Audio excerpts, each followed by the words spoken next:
First Buzz TV. How are you? Hi, how are you?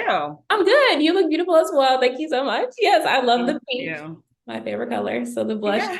a moment. I love it. Aw. Wait, I So, meant to do this for you. I was gonna do a little sexy something. oh, There, really? there we go. There we go. Okay. You're looking great.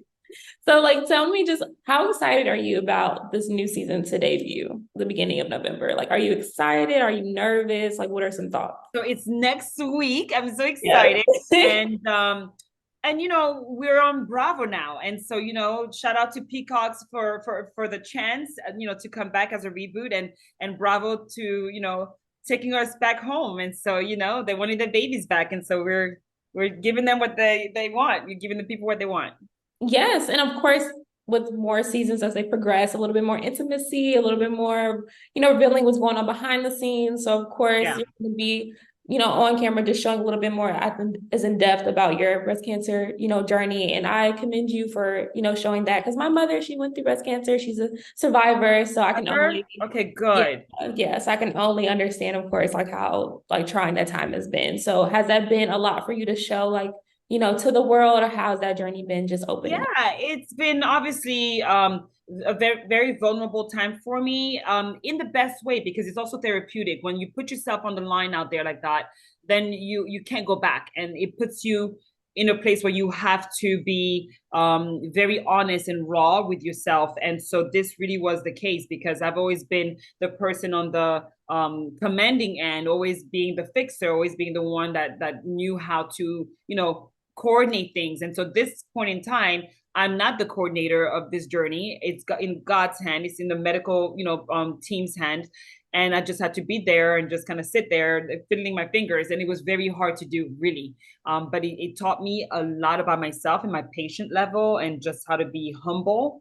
So all in all, I won. I won the battle, and I also won because I'm becoming and became a better person because of this journey. Yes. And is that something that you also want to show, like women, of course, that are on the same similar journey as you that are watching the show? Like, what would Yes, you of like to tell course. them that they may just be struggling with like hope or any type of like faith?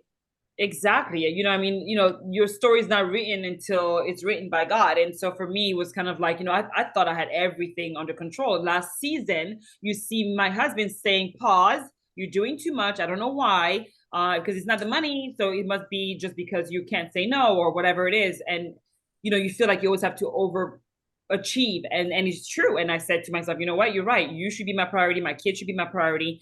And then making that my goal. And then next thing you know, cancer came knocking, and I'm like, okay, whoa, like say really kind of made me and it really put me in a place where because of the timing of me slowing down work wise, it was actually perfect for me to then focus on battling cancer. So everything in life happens for a reason. I'm a big believer in that. And Russell tapping me on the shoulder to say pause and like calm down and just to do less was a setup for me to be able to combat cancer in the right way. Really, that's how I see it. Yes. And I'm so, of course, like glad that you have that strong support system because, of course, you have your partner, like there with you. I'm So, very lucky. yeah, Yeah. very lucky. So, what advice would you give for anyone going through any relationship that may, be trying to find their like how they best navigate communication or like hardships? Because, of course, every relationship is different, Yeah. I but mean, the longevity of it.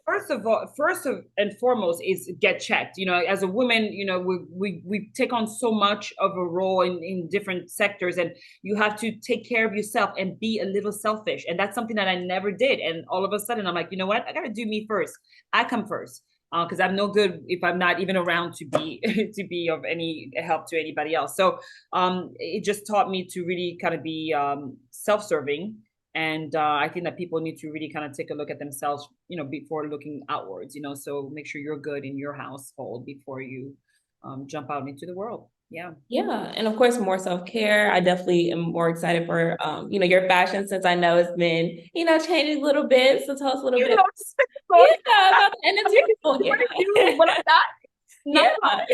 Yeah. So how would you describe your fashion sense now? And like what are your go-tos Oh. now when you come like with dressing and My everything? fashion sense actually matches more my character where I'm at now as far as the evolution of this whole thing. And I'm more edgy. I think the way I dress is more edgy, a little bit more moody in a sense of like, like more black and more like just, now I'm wearing like these boots. And I just feel like that matches not only the outer, but also the inner me. I feel like I don't take things too seriously. I'm not trying to be perfect for anybody. And he's and really my spouse, my husband Russell, really helped me to be that this person where it's kind of like I've got what I need. I don't need to impress anyone. So, it's cool to be in a different lane in the sense of myself, but it's still all related to me. All the spider webs lead back to the queen. Okay. So Yeah. it's just a matter of like expressing myself differently. Yeah, if that makes sense. Yeah. Are there some looks that you haven't tried yet that you feel like that you want to, or that you know, some inspiration that you've seen anywhere? There is a look that I was thinking about doing for BravoCon. It's very edgy, and I don't know if I can pull it off. Because Okay. you may know this from your mom. Like I have hot flashes that come. Oh, so because of the sweat, I don't know if I can pull it off. Yeah. I may be bold enough to try it. It's a really cool look, and I love a creative process. So I'm all about that life, So we'll see. I'll surprise you, maybe. Yes. Yeah, it's all about that. Yes. And that's why I'm just so excited for fans to just get a deeper dive into everyone this season. And of course, those relationships and friendships that are playing out, you just never know, it seems, with your day ones or people in your circle that you feel like will never turn on you or do anything. Yep. So yeah, tell us a little bit about that. Like get into us. Yeah. What's going on? I mean, no, I don't have anyone. I don't have anyone that broke my heart because of whatever unfolded. It's just because Nicole is really from day one, my ride or die in the group. But I have amazing friendship with Kiki. I have amazing friendship with Adriana, Julia, Marisol. There's a reset in a lot of the friendships that I have with the girls, which is in the best way. And then there's some resets in different ways, So there's other relationships I'm like looking at sideways, like, well, I thought we were good, but okay. And then you look back. So what I learned from last season is that some people in front of me were like nice and cool, whatever. And then I'm looking at the confessionals like, damn, okay, put a muzzle on me. Oh, wait, damn, like that talking about me in a way that it's not likable and it's not friendly. It's not friendly fire. And it seems abrasive when we were just talking face to face. And I'm just kind of wondering like, wow, so maybe there's an underlying issue that I don't know about. So it puts me in a place where I got to call the person out for being maybe fake because they weren't doing that in my face last year. And now I'm looking at the episodes and that's when you're like, there's something there. So I dwell into that more and it becomes more than what I thought it would be. So, and I got to handle it. And I do. Then I handle it and I do. I shut it down. Exactly. Because I'm very direct as well. Like it's not even confrontational, but it's just let's address the issue at hand. Let's not play or anything. And that's what I feel a lot of fans don't often realize when reality TV series that you all are, watching the confessionals after the fact. So it's all those old feelings coming up. So how would you even navigate seeing all that go through? You're just like, okay, are you able to really differentiate your feelings and put it to the side and just forgive up front? Or you're just like, no, we're just going to still talk about this, even if it's a month. You can't put it to the side and move on because the last thing that happened was that. So it's kind of like, well, I'm talking to you and texting you how you doing, how's it going, how's your summer type of thing. And when it's like, wait, but you were just talking all this stuff about me in a way that was very condescending, dismissive, and disrespectful. So for that being said, I've got to now treat you the right way. When people ask me a question about you, I'm not going to lie and I'm going to call it for what it is. So do I think some people are fake? I'm going to say, yeah, I do. So, and it is what it is. And if they don't like it, then we're going to have to hash it out and figure out how we can move forward or not. And that's okay. Yeah. And that's okay. Exactly. Did you feel that you had a challenging scene at all? Like your most challenging with a friend or just like you said, like with checking a relationship or a friendship? Like I think there's multiple layers to every friendship and I think that, I've had challenges to try to make someone understand a certain thing when they didn't get it. They didn't get it. And everyone around them is like, why don't you get it? And it's like, why is she getting it? Like, there's a lot of that going on in all of our relationships. There's a lot of things that happen with other cast members where so someone means something well and it lost in translation, it comes out wrong. So we all go through this lost in translation moment where it's like, wow, I thought you're not picking up what I'm laying down type of thing, So with that said, it comes conflict, and you face it, for face value and you move on and whether it's good, bad or ugly. Yeah. Yeah. Because of course, with the importance of relationships and friendships in general, like that's always can be difficult to navigate. So do you feel that women in general, we just need to learn to be more expressive and more direct with communication? Do you think that's like something we personally I feel struggle like with? some people, they want to win every fight and every battle, and sometimes it's okay to say, "My bad. I'm gonna step away from this one, and I'm gonna let you. I'm gonna give you the grace." Sometimes, So I need to learn that. I'm sure some other people need to learn that. And so that's what happens with this group. Sometimes we don't give each other the benefit of the doubt to say, "I don't think you would do that. Let me listen because there's no way this happened," and we don't do that enough. There's a lot of like explosive scenes where I'm just in the middle of it, like, you really think that she would do that on purpose? And the other person's like, yeah. And I'm like, girl, you got it completely different. So the perspective in which we come to the table with is completely different. And I think that's what makes Miami different, is that we're so diverse and we're so differently culturally. So we could take one little sentence completely wrong when it's like, no, she meant this, and the person won't listen. So that gets tested a lot. And if you saw that super teaser and you saw us in Mexico on this boat ride, that alone is a whole other lost in translation. Whoa, whoa, whoa. And you just see people go at it like Kiki and Lisa, for example, where it's just Yeah. going, things are not meant the way they seem, and people are just kind of like have their own issues with it, and it's a lot of triggering moments.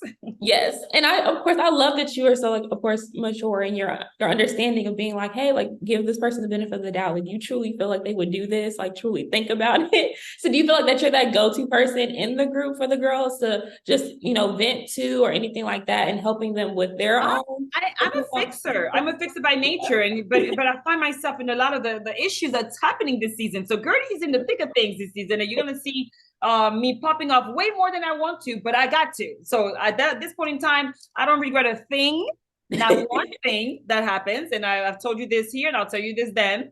And it is what it is, and it ain't what it ain't. It just is what it is. So I'm just kind of like proud of myself for speaking out when I needed to. I'm tired of giving people grace when they're not doing the same back for me or to me. And so at this point, I gotta take things for face value of what they are or are not for me. And if they're not good for me, I release it, and that's that.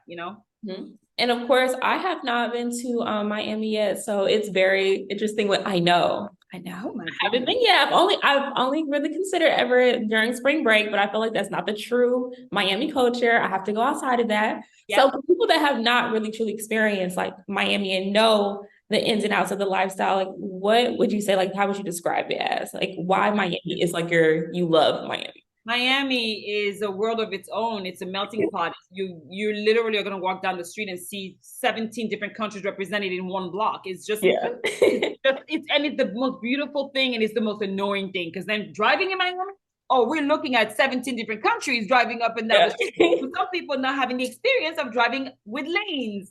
Yeah. So it's just a beautiful, chaotic, colorful, exhilarating scene that you will love just by walking Ocean Drive, the ocean, the people, the bodies, the fashion. I mean, aren't we bringing, by the way, the fashion to this Yes. franchise? Thank you very much. You Thank said the you. fashion is us, give us some credit. Yeah. I don't think they thought they were going to get what they got from Miami, and we were bringing it. So I'm very proud of my girls for stepping it up, and we're doing really well. Yes. I mean, how long do you think that you'll see yourself in Miami? Like, what does the future you think? Oh, how long do I see myself in the franchise, or like living here? What do you mean? Yeah, just a part of the franchise in Miami, yes. And do you ever feel that you might, eventually just want to move I like a mean, general so? I personally have had an amazing experience being with my group, being with the girls, with the producers, the whole experience for me. I if you're not going to be vulnerable and be truthful and be and show your real reality, then Mhm. you're going to be called out, and then you may not last long, right? Because Right. you have barriers. I am letting them see me for what I am, what we are, what we're not, whatever it is. If some people call me boring, fine. If I'm to this and I'm to that, whatever. So I'm like embracing the whole process, and I find it to be very therapeutic in many ways. The conversation that Russell had with me last season, Guerdy, you're doing too much. I thought this man was going to talk to me like that on TV, and he did, and that's reality. And I'm like, Mhm. you know what? You're right. Like this season, you see Russell who says 3 words on the super teaser, like, oh, this man doesn't speak, but when he does, it's like he's like, very passionate. So we're real, and I think that if that's what people want to see, then I'll be here forever. If not, then on to the next, and it is what it is. I'm not I'm not holding my breath, for anything. I'm Mhm. just letting the process go, and everything is meant for a reason and for a season or two or three or four. Exactly. And I love how you handle like critics and everything. You're just like, we just brush off any of those negativity. I don't have many critics. I think that most people thought that I was not outspoken enough, so I wasn't too dramatic enough. And it's actually sad that people need that negative connotation. Like, you're not bringing enough drama. You're not cursing out enough people for you to be, a big personality. I am a very big personality. It's just that I'm going to be true to myself, and I'm going to keep it classy, and I'm not going to get in everybody's business just to get a scene, So I'm kind of the person that, I'm just going to do me is all, is all I can do. And that's going to be organic Guerdy. Yeah. Yeah, because when you are, of course, authentic, that's what your fans resonate with the most. And that's like overall your brand. That's definitely the message. Yeah. Is received by those audiences. So even with social media, when you just post and go, you don't ever like really look at the comments at all. Like, you just don't engage. You're like, and I do engage. I think that it's important for me to give the love back, because I would say 99% of love. Thank God. The people like me, they like me. And especially now more than ever, the new audience, I'm going to call it, that now says, oh my gosh, she's going through cancer. I've been a caretaker. I've been a survivor, or I'm going through it right now. It's mind boggling how many text messages and DMs I'm getting. It's unbelievable. And so I now have a completely different viewer, because of the fact that it's a different layered relationship now that I have with the fans, and they're relying on me for knowledge and my experience. And so, I'm starting a YouTube channel to kind of help to navigate those, medical nuisances and how it affected me. And that's that. So, I got to stay true to me and who I am. And I love it. I love it. I think that it's been very, very, very much of a learning phase for me, as much as it is for people who don't know all sides of Guerdy. So this season, I think you're going to see like a lot of me in a different way, where I now not putting up with people's BS, and I'm calling it out when it happens, and I'm way more vocal than before, and it's a great release. I love it.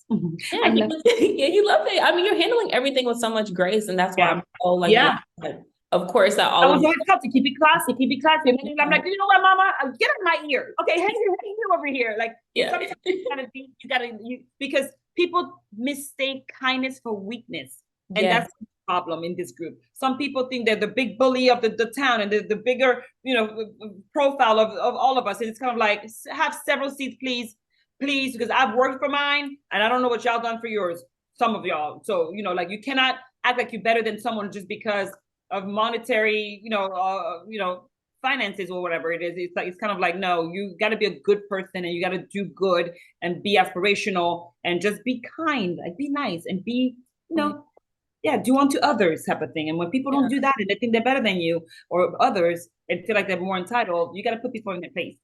Yeah, exactly. And that's why I'm just so glad that they're able to see that, like, on and off the screen, that you're still the same person, that they're reaching out to you, even expressing that, hey, like, I'm going through this and you're even helping me. And you not have even known that. So I know, of course, this is a very trying time, because, of course, I've seen in real life how breast cancer can do, of course, like to families, and just how emotional that it can be. So does those messages that you get from fellow survivors, or just people that are going through the same situation, does that help you on the hard days? Like, is that what you need sometimes, like, as a, pick up when you get sweet messages? Yeah. It was really baffling, in the best way, when I first posted my diagnosis, which I didn't even plan to post that day, but I had to post that day because of something that happened with these girls while we were filming. So you'll see it all unfold on the next season, how I had to literally rush to my post to say, I've got breast cancer, because it was going to come out one way or another, and not based on my own timing, based on what somebody else did to me that made me have to post it. So I beat them to the punch to publicly announce it. So, so it's nice. It really is. And when I posted it, the overwhelming hundreds of thousands of people, liked the post and then commented. It was really overwhelming in the best way, because I now felt really the sense of community in that sense, and so it was really amazing and heartwarming, and it was overwhelming. It was beautiful. Yes, and I'm so excited, of course, for fans to be able to see this rest of the season that's coming up next week. And thank you so much. Next week, November 1st on Bravo this time, but next day. Yeah. November 1st. Yes, on Bravo. And I'm so glad and appreciative for you to sit down with me. I enjoyed our time and thank you so much. Thank you so much. You're so amazing.